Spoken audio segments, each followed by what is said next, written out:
Nah, ini dia. Bagaimana kita tetap bisa aman dengan makanan bersantan, ya.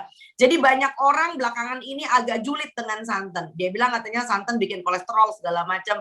Itu adalah suatu anggapan yang luar biasa salah, ya. Jadi makanan tradisional Indonesia banyak sekali yang menggunakan kelapa dan santan. Jadi kalau kita lihat santan itu punya banyak sekali keunggulan.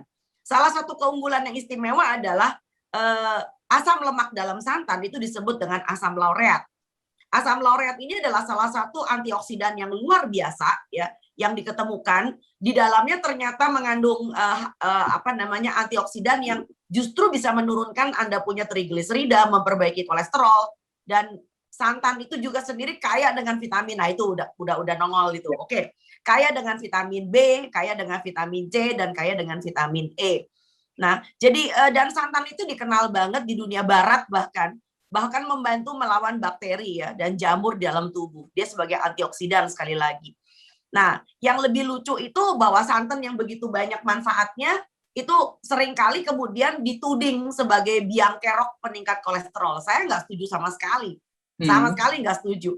Jadi kolesterol itu 80% liver Anda sendiri yang bikin, ya kan? Jadi itu sudah dijelaskan dengan sangat gamblang oleh Harvard, ya, dan semua ilmuwan yang memang pernah sekolah tahu bahwa 80% kolesterol kita itu adalah kita sendiri yang bikin. Liver yang bikin. Hanya 20% yang dari makanan. Oke. Dan 20% itu pun bukan dari produk nabati. Ya, tolong bedakan antara kolesterol dengan lemak jenuh. Nah, ini yang penting. Lemak jenuh itu ya lemak jenuh, tetapi bukan kolesterol gitu loh, ya. Jadi tidak benar bahwa santan itu meningkatkan kolesterol. Bahkan belakangan ini banyak orang mengganti santannya dengan produk susu atau apapun merek zaman sekarang yang terkenal itu dari kemasan. Saya bilang kok ini adalah suatu kemunduran, ya. Yang tadinya santan adalah makanan asli Indonesia, diperoleh secara baik dari makanan alamiah, dari kelapa yang kita parut, kita peres, jadi itu bukan produk ultra proses. Nah, tetapi lalu kemudian malah karena ada segala macam omongan miring, ujung-ujungnya malah kita jatuh ke dalam produk ultra proses. Ya, jadi orang-orang mulai bergeser ke suatu hal yang akhirnya merugikan dirinya sendiri. Nah, santan itu walaupun lemaknya jenuh, ya, tetapi tetap harus kita mempunyai ada beberapa pemikiran, ya, sama seperti kita makan kacang. Ya, santan atau kelapa, kacang itu adalah produk-produk nabati yang lemaknya jenuh. Jadi dengan kata lain kita memang mesti ukur-ukur. Walaupun katanya sih memang tadi saya udah bilang membantu dengan menurunkan trigliserida dan sebagainya, tetapi kalau kebanyakan, sekali lagi, semua yang kebanyakan itu kan betul nggak baik, ya, Mas, ya. Bahkan kita makan sayur kebanyakan pun akhirnya bisa diare atau malah sembelit, ya. Jadi sekali lagi itu. Nah, berikutnya kita mau lihat bahwa kalau santan dibandingkan dengan yang lain, bagaimana dengan perbandingannya dengan yang lain? Nah, kalau kita lihat di situ antara santan dengan susu sapi, kalau Anda lihat energinya memang lebih banyak santan. Itu sebabnya kenapa kalorinya tinggi. Nah, itu barangkali yang ditakutin sama orang, ya kan? Tetapi kalau dilihat susu sapi itu kolesterolnya pasti ada.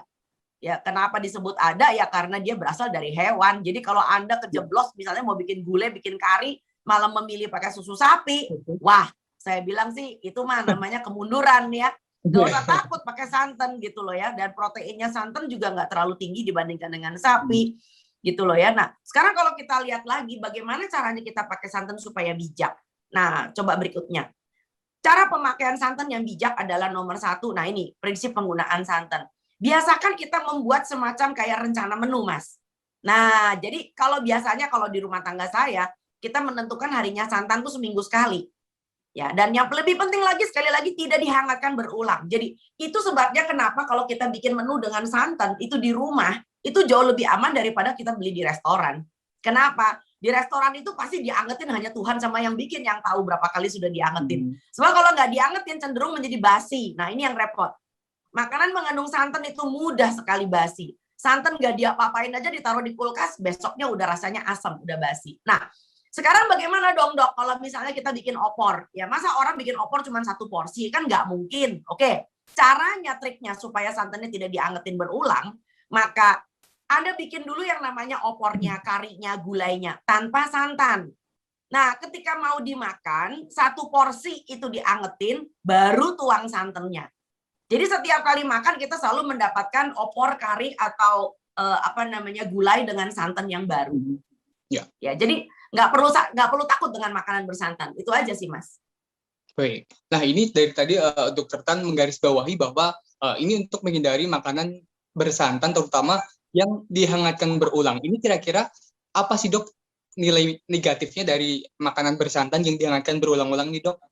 Nah, kalau diangetin, problemnya adalah makanan ini akan menjadi lemak jenuh karena santannya lalu akan menjadi minyak. Nah, ya itu kan caranya kita membuat minyak kelapa sebetulnya kan dari santan yang kita angetin berulang kali sampai di atasnya itu ada lapisan minyak yang bisa diambil. Nah, minyak kelapa yang diangetin berulang ini juga akhirnya menjadi yang disebut dengan teroksidasi. Dan itu menjadi tidak baik akhirnya. Terima kasih sudah nonton. Jangan lupa like, subscribe, dan share ya.